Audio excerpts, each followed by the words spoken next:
Hello, everyone. Can you hear me okay?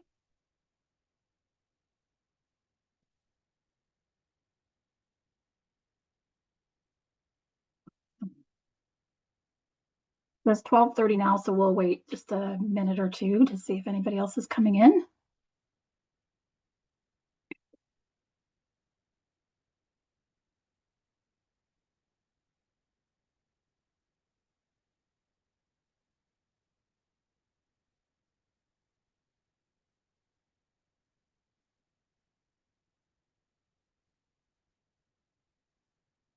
People.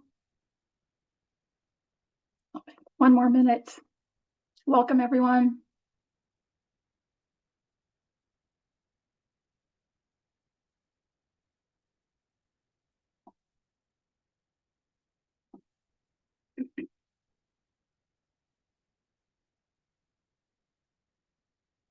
Hi, Andrea.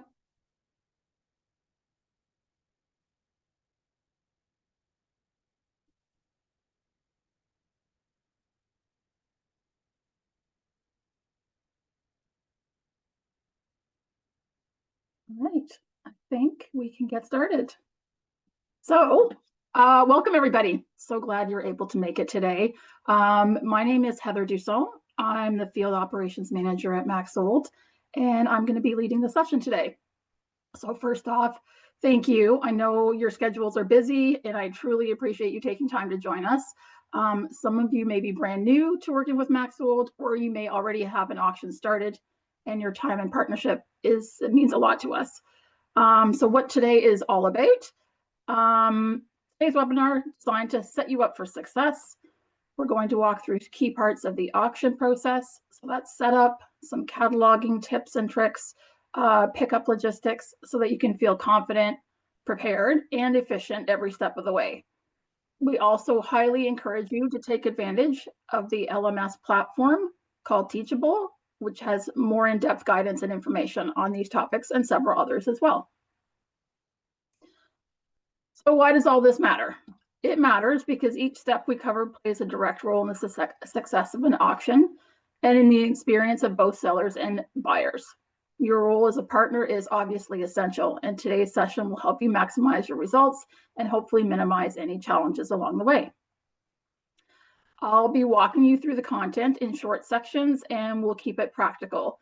If questions do come up, by all means, feel free to drop them in the chat, and we'll make time for those as we go along or at the end. So with all that being said, let's get started. So MaxSold has a 4-step process. It includes lot setup, so that's the organization and grouping of your auction items. Catalog creation, so that's the process of photographing and describing your lots by using either smart cataloging or manual cataloging in the seller app. And then from there, you review and set dates. And then finally, it's pickup day, the day that everybody anticipates. The MaxSold seller app guides you through the whole process of auction creation and management. So we'll dig into this a little bit more. First up, before the first photo is even taken and before the first bid comes in, your success starts with setup. So this is where all the groundwork is laid. A strong setup creates a smooth, professional auction experience, not just for you, but for your catalogers, your bidders, and your seller, of course. So let's just kind of dive into what good setup really means and how to make it work for you. So setup matters because when a site is well organized, everything becomes easier. So that's lotting, photography, and cataloging. If the site is messy or disorganized, you'll run into delays. You might miss valuable items as well, too, and it could even potentially reduce the auction's final value, which no one wants to have happen. So think of setup as your launch pad, and when you get this right, the rest of the auction just naturally falls into place. Organizing your space. So first, go through the site and separate what's for sale and what's not for sale.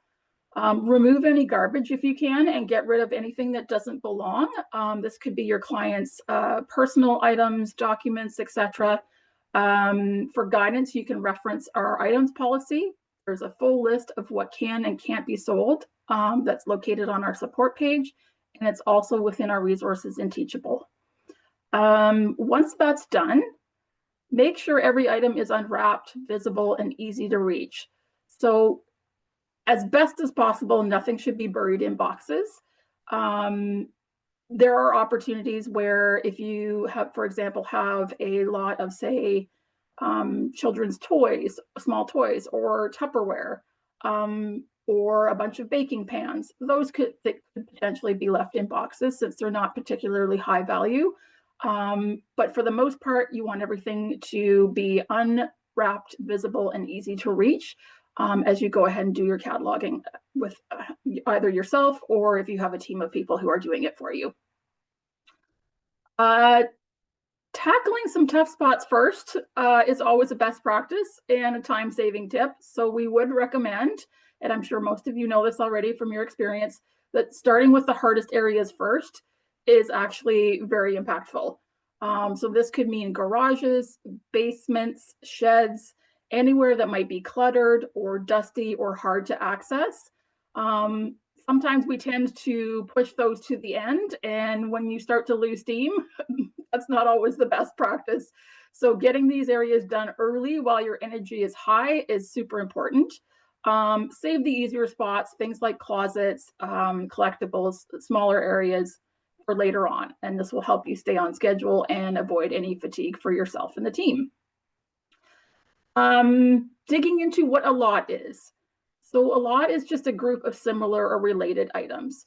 Some individuals who might not be familiar with auction terms and aren't sure what a lot is, basically it's a grouping of items. These related items could be a grouping of kitchenware, they could be a grouping of tools, books, etc. Here's the key though. In all of this, when we're lotting, we're aiming for an average auction value of at least $35 per lot. So that's not retail, it's actual auction value based on buyer behavior. The $35 value per lot is important. You may not always be able to get $35 per lot, but that's the goal at the end of the day. If a lot is too small, you can combine it with other related items. If it's too large or too mixed, you might consider splitting it up a little bit because the goal is not only the $35, but to create a clean, logical grouping that offers clear value to the bidders who will be bidding on your auction. There are instances where you may do singular lots or singular item lots. It could be something that's of high value and you want to highlight that, and that's totally fine. But we do recommend that $35 per lot is your average that you want to attain. Lotting best practices. So this is where strategy really comes in. Always group like with like. So maybe it's all the china is together. If you have vintage or antique books, those are together, etc., etc. So steer clear of really tiny lots unless the item is of high value, like I was mentioning already. So that could be a piece of sterling silver jewelry or a quality watch, or maybe it's a piece of art glass that is well known, the artist is well known and it's signed. Those are items that you can put in a individual lot if you feel that the value is there. We do suggest, and my team does this, using painter's tape to mark out each lot. You don't have to. It does make it easy to catalog and easy to photograph because you have a clear delineation of where one lot starts and where it ends, especially if you have an area that's very dense, where you've laid everything out to photograph and catalog. It also makes it really clear during pickup, so there's no misunderstandings of what is included in what lot. Important reminders. So a few key things to remember during setup. Oftentimes we see people create more work for themselves than is necessary, and so we want to help you use your time efficiently. So items in cupboards, for the most part, can stay in cupboards. Things like your regular everyday dishes, etc. If you have that situation, you don't have to take all those things out and try and use up surface area to lay those out. Box contents, like I mentioned, should be unpacked unless it's an entire box of something that's being sold as one lot. So again, like Lego or Tupperware, etc. hardwired or mounted items. So this comes up quite frequently. So light fixtures, TV wall mounts, anything that is hardwired or connected. If you can disconnect that before catalog even begins, that's a good best practice. If you cannot, there just needs to be some sort of plan in place before pickup to make sure that it's disconnected, so your team or yourself or the buyer doesn't need to do that. During cataloging, keep track of how many lots you create in this room. So this is also good best practice so that you can refer back to what numbers of lots or what lot sequence you have from room to room, particularly if you're looking for something and you need to find it quickly. It also helps your team, if you do have a team who's assisting you, to be able to identify where particular lots are. This also is a huge plus when it comes to pickup day. Create a simple site map. It doesn't have to be fancy. It could just be paper, notes dotted on paper for a site map and taped to the wall somewhere, or in with your documents if you carry things with you. So this also helps the catalog team, and it will streamline your pickup later on. Remember that items need to remain where they are throughout the duration of the process. So this was a question asked in a previous webinar, where our partner asked the question about, do we move the items? Do we take them off the site? Realistically, everything should remain where it is. If you do find that you have a client who is still living in the home, and there's an opportunity to catalog the things maybe in 3 or 4 rooms out of the home, as opposed to the entire square footage of the home, then that's a good suggestion, so it doesn't negatively impact their living arrangements as the catalog is completed, the auction is live, and then the pickup day happens.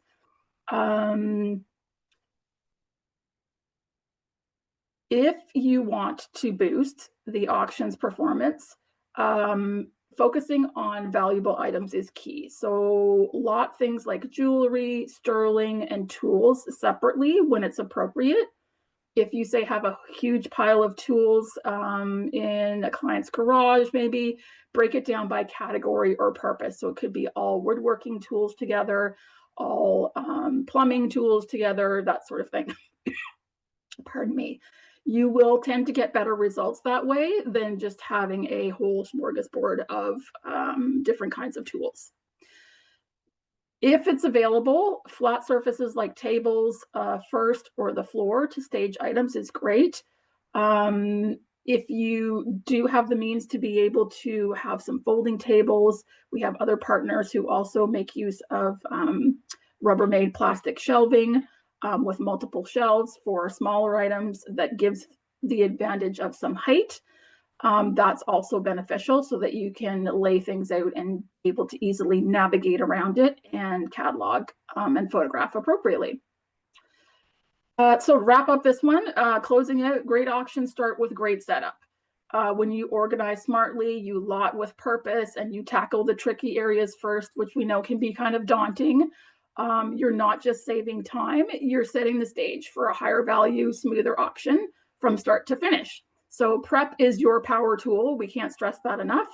And I'm just going to take a break right here and ask if there's any questions so far. If you have any, please feel free to put them in chat. And if I'm going too fast, please feel free to tell me to slow down.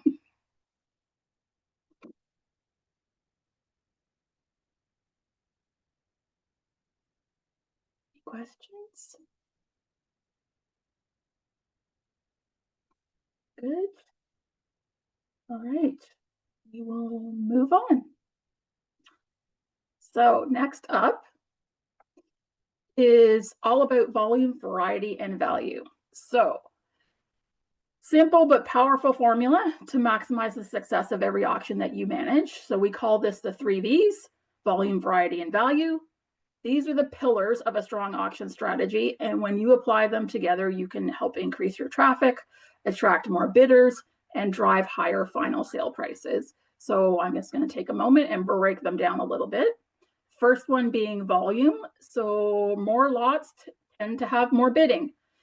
We do recommend a minimum of 75 auction lots per sale. And I will caveat this by saying if your client has less than that, that can still be fine, especially if they have the other parts of the 3Vs, which is the variety and the value. So 75 auction lots is a good average that we see is beneficial. Why? Because volume creates momentum. So with more lots, you increase the chances that every bidder ends up finding something that they're interested in.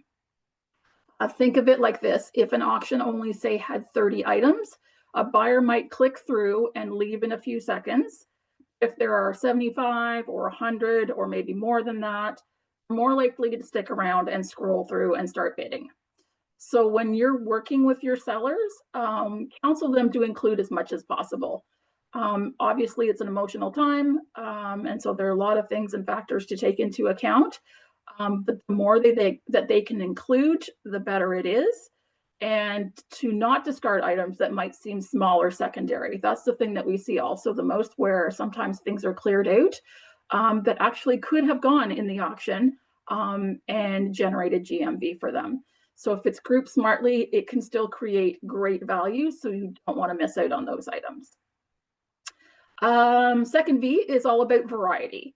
So a successful auction appeals to as many buyer interests as possible. The broader the range of the items, the more types of buyers you'll attract, and then that translates to more bidding.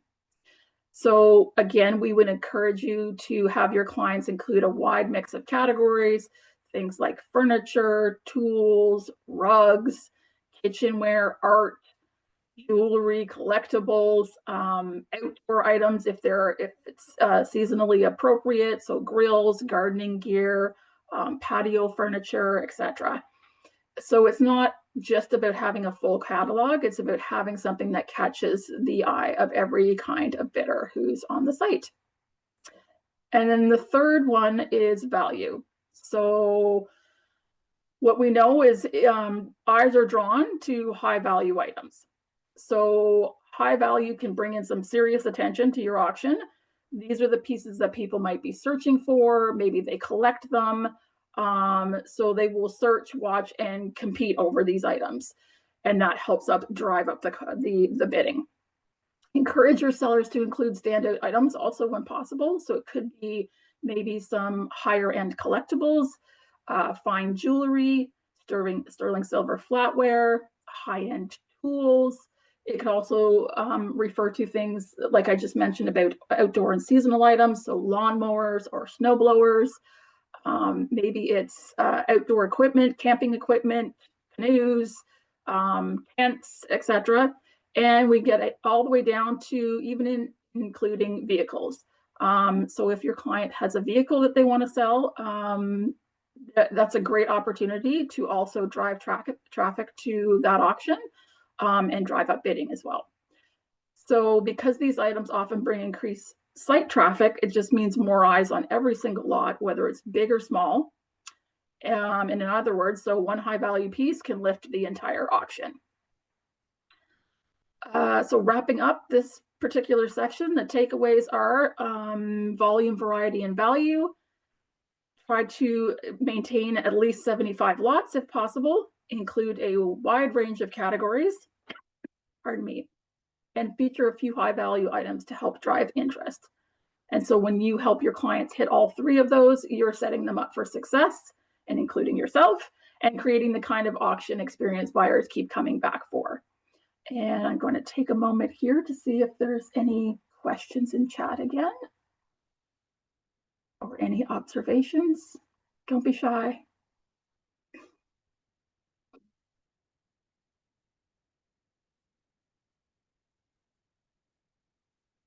Are you doing okay? All right, we'll carry on.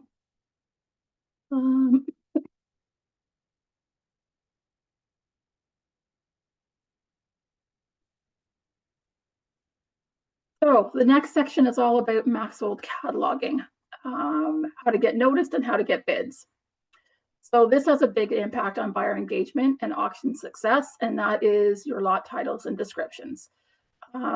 This is how buyers find what they're looking for. So strong, standardized titles and accurate descriptions don't just help items sell, they reduce refunds, build trust, and ensure a smooth experience for everyone that's involved. Titles are the buyer's first impression. So we have an amazing app, which is now giving us the advantage to be able to use AI and create these fantastic titles and descriptions for us if you choose to use it. And we also have manual cataloging if you choose to use that as well. Oh, somebody said we're not seeing a new page. Sarah. So Sarah asked a question, is there a maximum number of lots? That's a good question. I don't know that I would say there's a maximum number of lots. It's all based on how much manpower you have to be able to gather all those things together and get them ready for cataloging. So it's, I guess it's specific to the circumstances. We've seen auctions from 400 or 500 lots and up. So I don't know that there's necessarily a cap out. It just really would depend on what can you execute on and be able to get ready for your client, I guess would be my best answer. And you said you're not seeing a new page. Oh, that's okay, because the next page is for pickup process only. So this is just a continuation in terms of cataloging on that variety and volume and value. Pardon me. Hopefully that answered your question. Buyer's first impression with lot titles. So titles are important. It's the first thing that buyers see, and it's what shows up in search results, so SEO. So we want titles to be really clear, keyword rich, and consistent across all of the auctions. So there are some standards that you can follow, and smart cataloging will help you with this as well too. Keywords and brand names in the titles, those help with searchability. So we want to make sure that those are very clear, and especially brand names, we're showcasing those in the titles so that it's easier for someone to search. Capitalizing the first letter of each word also helps out as well too. And I believe this is something that is it's in progress in terms of the app.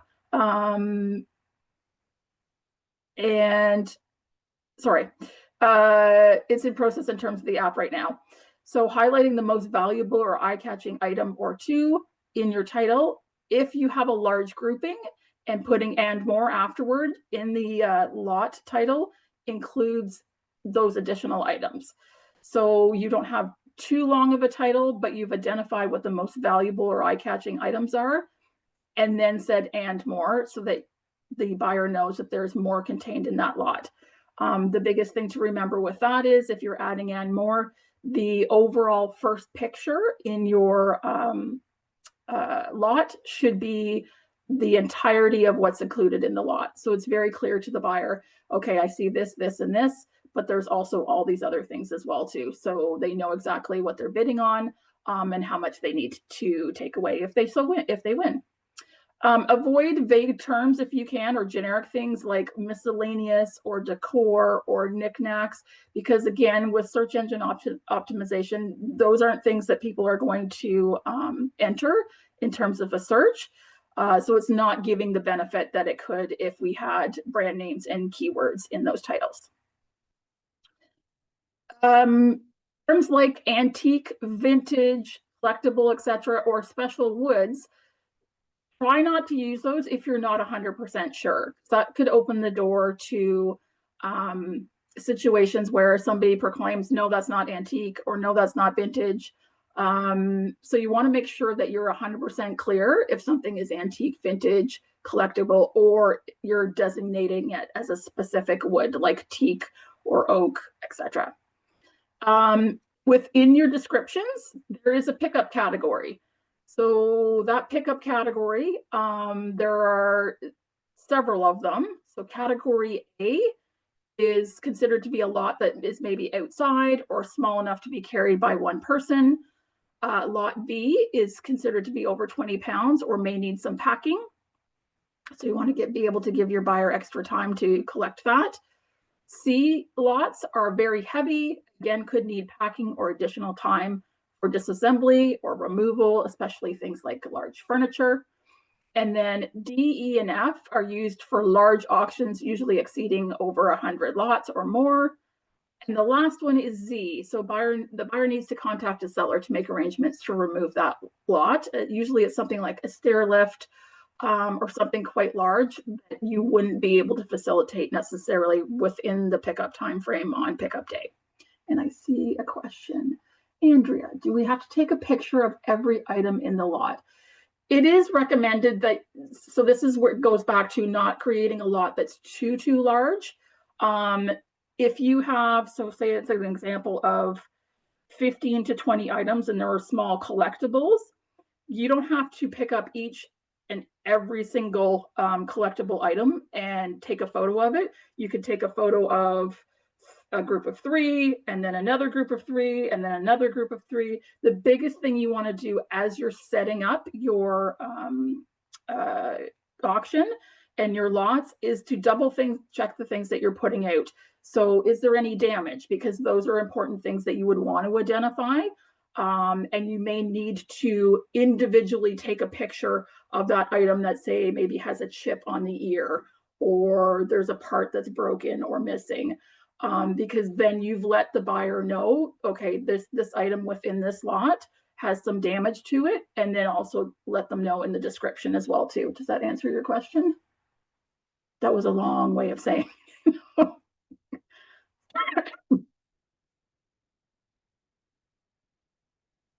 Perfect. So setting clear expectations with descriptions. So this is kind of what I was just referring to a second ago. Descriptions give buyer the details they need to make an informed bid. So I've said in the past 2 things that relate to this, not only with descriptions, but photos. So I was always of the mindset of take your photos, good photos, as if you had no description. Obviously that's not going to happen. You're going to have a description, but if you take really good photos of what it is that you're putting up in terms of the lot, the buyer shops with their eyes. So it's going to be very obvious what it is that they're bidding on, and they're making an informed decision. And then on the flip side of that, just have the descriptions as if you didn't have the photos. So now we bookended it with, I have a really good, clear description. I'm sticking to the facts. So don't necessarily put things like beautiful or rare or cool, because one person's idea of beautiful might not be another person's idea of beautiful or rare. So factual descriptions are really important. Brand names, like we said, so model numbers, counts of things. So if, say, you have a dining set and you have 6 chairs that go with it, designating that or describing that you have 6 chairs to go in that set, so there's no misunderstanding about how many chairs there are. If it's electric or mechanical, describing it as untested, unless your seller has said that it works. If they say that it works and then you're 100% sure, then go ahead and you can put in the description working as per seller, because buyers do like to know if something is actually working properly. Books, if you have a lot of books, we know there's lots of people who are book collectors or avid readers. List the genre. So it could be, a lot of mystery books. It could be a lot of sci-fi books. It could be a lot of children's books. Sometimes it's easy to do that. Sometimes it's not, depending on how many items are, say, in a bookcase. We wouldn't want you to spend a whole bunch of time separating all that out. But if your seller already has those sorts of things kind of designated, then that would be beneficial, because you're going to speak to one person who likes mystery novels, say. Oh, no, we're still okay. There is another slide afterwards. It's for pickup. We'll get to it in a moment, but thank you for noticing. For jewelry, so describing jewelry, only call something silver or gold if it's marked. So it'll have 925 on it. It might say 10 carat. And double check those markings as you're doing your setup and lotting, because sometimes we get caught with gold where it appears like it's 10 karat, 12 karat, etc. But there might be other markings behind it that might say it's gold filled or gold plated. So really watch costume jewelry as another part of this, because sometimes costume jewelry contains all kinds of precious metals and things that we wouldn't have known were in there unless we went through and sorted it a little bit. So sometimes costume jewelry can trip us up. And also, there's some highly collectible and valuable costume jewelry these days as well. So that's a good call out to double check for stamps or markings on the backs of some of that jewelry. The only caveat with jewelry, again, is avoid guessing gemstone types or weights, because that you don't want to accidentally call out something that you think is a particular gemstone and then it turns out not to be, because that will end up being a refund situation for yourself and your client, which we want to avoid. This next one hits home, and we actually do have a lot of buyers reaching out with questions around measurements. Oh, sorry, I see a question, Andrea. Does the buyer buy a lot of books, or do they pick a book in the lot? No, they would purchase the entire lot. So that's where, going back to books again, if you say had a full bookshelf of books, say there's 4 or 5 shelves, oftentimes we lot them by shelf. So it's not a huge amount. It just depends. It all depends on what the volume is and what those books are like. If it's a whole bunch of history books, maybe you're just going to do it by shelf. Some people do it by 2 shelves. Again, it's sort of up to you. You get to make the decision on that. Most people would not necessarily do like an entire bookcase, because if you think of the buyer in this situation as well too, they have to come collect a box up and take all that away, and that may change their interest level if there's too many contained in a lot. Does that make sense?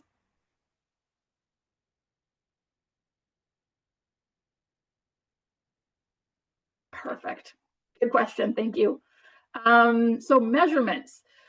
Measurements are key. So I was saying a lot of times we have buyers reaching out, asking questions around measurements. Sometimes we can take measurements to the nth degree. We don't need to measure every tiny little thing in a lot. So it could be, like I said, a lot of collectibles. If you measure the tallest thing and the smallest thing, and that's contained within the photo, then that should be good enough. But the bigger issue are things like furniture and art. So furniture is width, depth, and height. And for those of you who have already started to use the app or just about to, that has just now been switched back to width, depth, and height. We had it in a different order about a week ago. So that's great news. And then for art, it's height and width for the art. Rugs should be measured by feet, not necessarily in inches. And rugs, there's usually, most times, not only a content sticker, but like a manufacturer sticker on one of the corners of the rug, which will tell you much of the information about that rug, whether it's made of wool, it's hand knotted, all of the things. And then oftentimes the dimensions are on there also. TVs and monitors can trip people up sometimes as well too. So use the model number on the back of the sticker, because the first 2 digits usually tell you the size of the screen. Pardon me. And then jewelry. Not everyone has a ring sizer. It doesn't hurt to have one if you do have that in your repertoire of tools. They're pretty easily, readily available. But I do notice that oftentimes we don't have ring sizes in our listings, and that could help a bidder make a decision about purchasing a ring. Some bidders may be using it for resale and it doesn't matter to them, but some people who want to purchase it for themselves will then reach out asking what the size of the ring is, to see if it's actually going to fit them or not. And then I kind of skipped over it, sorry. Include chain links if you can. So fine jewelry, chains, gold chains, sterling, etc. If you can include the chain link, great, because that also helps people make an informed decision when they're bidding on jewelry lots. And last but not least, finally, always check for damage and describe it, because this lets buyers know what kind of condition to expect, so there's no surprises. Being upfront avoids any frustration and reduces refund requests later on. It definitely helps with your pickup, so it's a smooth and seamless pickup. So anytime that we can check for damage and describe it, that's a fantastic best practice. So final tips for this, in terms of your catalog titles and descriptions. And we have also, like I said, the tools in terms of the app and smart cataloging, things like double checking spelling and grammar. Be cautious with anything that's autocorrect, because we all know sometimes it's not your friend, and it does things that you didn't anticipate it doing. So it's a good best practice to check that as well too. And then the more accurate and information your title and description, the more confident your buyers will be. So to wrap up on this one, clear, concise lot titles get attention, and detailed factual descriptions build confidence in your auctions, and together they help drive bids, they reduce issues, and they deliver a professional experience. Any more questions from anyone on that section? And now I will finally change that slide. So the last section, wait a moment just to see.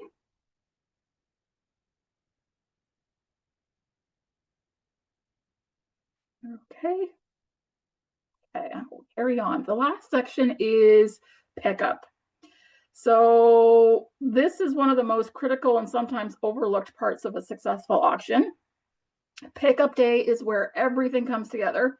It's the final interaction with the buyer and the day that your client highly anticipates, and yourself, of course, and it's your chance to leave a lasting impression for everyone. So professional, organized pickup builds trust, it prevents issues, and encourages repeat business, not only for yourself, but for Maxsold as well. So prepping for pickup, pickup is generally a one-day event. Sometimes it can be 2 days, but that's pretty infrequent. And that's a conversation that you would have with your with seller support if you felt there was a requirement to do that. So this goes back to the question earlier about how big is too big, or how many lots, how many lots or too many lots. This could be a situation where pickup is spread out into 2 days, if that's the appropriate decision. It also could be a situation where there's more than one auction, but all of those things that you would have conversations with your support team member about that. You and your team for pickup day specifically should try to arrive at least 30 minutes early to walk through the site, identify any risks, and confirm all the lots are where they should be. So this goes back to the site map that I was talking about, and having a good scope and idea of what's in each room. It just makes things so much easier for everyone. Recommend a basic guideline for staffing if you are doing your own staffing for pickups. So if it's up to about 90 lots or so, 2 staff should be fine. So it could be yourself and one other individual. 90 to 100 lots, 3 staff is recommended. Pardon me. 130 to 200, 4 staff would be the recommendation. And then over 200 lots, 5 staff also. The other thing to keep in mind is the logistics of the site. Are there outbuildings? Is there a garage? It's way back in outbuildings way back in a field. Garage is not necessarily close to the house. There's a million different scenarios, but this is just generally a basic guideline for having enough people to help out. Before the event starts, the pickup event, designating someone as a team lead or the point of contact, could be yourself, I'm not sure, could be someone who is working for you. They should have invoices. They can either print or pull them up on their device, and then sort by the last name and include the site map so that it shows where all the lots are located by room to help facilitate a smooth pickup. High value invoices over $300 should be highlighted in whatever way you choose. So those buyers will need to show additional ID because we want to make sure that those items are going to the right people. Roles within the team, depending on how many people you have. So there are two main roles at pickup. First is that lead or point of contact person.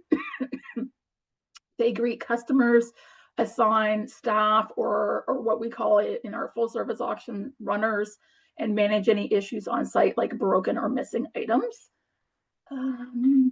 Holly, is it $300 per item or $300 per lot?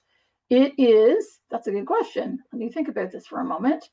Once their invoice is 300 or more, that's where they need to provide ID. So it could be one $300 item, or it could be an invoice that's the full invoice that's over $300. I think that answers your question. Perfect. So sorry, the point of contact greets customers, assigns any staff, which could be considered runners, and manages any issues on site like broken or missing items, which I think I just said. The lead holds the master list, handles refunds, and submits the seller pickup report within 24 hours after pickup is done. So this part is key. It's the best practice to just have one person handling any potential refunds situations or scenarios. Hopefully there are none, but it's easier to have one point of contact for that. And then also that person is going to fill out the pickup report and let our support team know several things, which I'm going to get to in 1 second. So first was the lead or point of contact. Secondly is staff or runners, however you choose to refer to them. So they escort buyers to their lots, and most importantly, they make sure no buyers are left alone or unattended on site. It's just a good best practice, again, to keep track of where people are. Obviously, in many of these situations, we're going into a seller's home, and we want to make sure that we know where our buyers are at all times, not just for safety reasons, but also to secure the home that we're doing the auction out of. During pickup, when buyers arrive, they would check in with that lead or point of contact at whatever entrance is being chosen for the pickup, asking for last names and invoice numbers, which is in the top right corner of their invoice, whether it's printed, although most people don't print them anymore, or on their phone. How are issues issued the day of pickup and how are they refunded? So there's more detailed information in Teachable about refunds, Andrea, but the day of pickup, if someone comes to you and says they have an issue with the item, or it's not what they expected, or was misrepresented, or whatever the case may be, you can approve that there will be a refund. They need to, if they want a full refund, it needs to be left on site. And then you're going to identify that in your pickup report, which I'm going to get to in a minute, to let the support team know, hey, this is what happened. It was this particular lot number. Here's the invoice. Here's the buyer. And yes, I'm approving a full refund for them. Go ahead and do it. And then we look after that on the back end for you, so you don't have to do all those things. Hopefully that answers that question. Check off who's been to pick up and has picked up on your master list, whether you choose to do that on your phone or a paper copy. Some people prefer. Assign a runner to take them to their items. Like I said, nobody should be wandering around or browsing the house. All buyers should be escorted at all times. And one last thing, talking about pre-packing. So it's not necessary. We prefer in many cases that you don't do it, because it also just eats up time for yourself and materials, et cetera, to pre-pack things or put things in boxes. Buyers know and are expected to come prepared to box up items, wrap up things, and take them off the site themselves. The other reason we suggest that you don't do this, even though it seems like a lovely thing to do, and I get it, is we want buyers to inspect their own lots before they leave. We really, really want to instill that buyers should be checking everything before they leave the site, because this just helps reduce disputes, refund requests after leaving the site, and then ensures that they're satisfied and you're satisfied with what they received. So it's not necessary to pack things up. I can't tell you 100% don't do it, but it uses more manpower for yourself, which is probably not the best use of your time. IDing buyers. So for most buyers, just showing the invoice either printed or on their phone is more than enough. But for invoices, pardon me, over $300, we require 2 extra things: a photo ID and the credit card that was used for the purchase. So this is a visual check only. You do not need to take a copy or take photos of any of their ID or credit card information. You just want to confirm that it matches, and that's all. If someone else is picking up on the buyer's behalf, they should have notified Maxvold ahead of time and ideally have a copy of the required ID and card, which we would reach out to you about. Pardon me. Handling issues and refunds. I won't go into great detail. Like I said, highly recommend that you look at the further information that's contained in Teachable in the curriculum and modules. But handling issues and refunds do happen. So sometimes things go wrong, a lot goes missing, something is damaged, or the buyer isn't satisfied. And again, in these cases, the lead is the one who should be managing the refunds. So that runner would call attention and send the buyer over to the lead to discuss the issue, come to some sort of agreement, and note it clearly on your report so that we're aware of exactly what happened. And just like anything with customer service, always try and remain calm and professional. Situations are rare, but sometimes they can be a little bit sensitive, as we all know. How are we doing for questions? We're okay. So post pickup, wrapping it up. So once pickup is complete, you might think the job is done, but there's one final step that's just as important, and that's what I was just referencing a minute ago, and that's the seller managed pickup report. So this step ensures that we close out the auction properly, we resolve any outstanding issues, and we give buyers and sellers a clean and professional experience. At every auction pickup, you're prompted to fill out the pickup report. So this is done either through the seller portal or using the seller managed pickup reporting form. And the key here is that we would really like for that report to be submitted within 24 hours of pickup. We know pickup days can be long and everyone's tired, but sending that in within 24 hours just helps us complete the process for you and your seller, so that we can action anything that needs to be actioned, and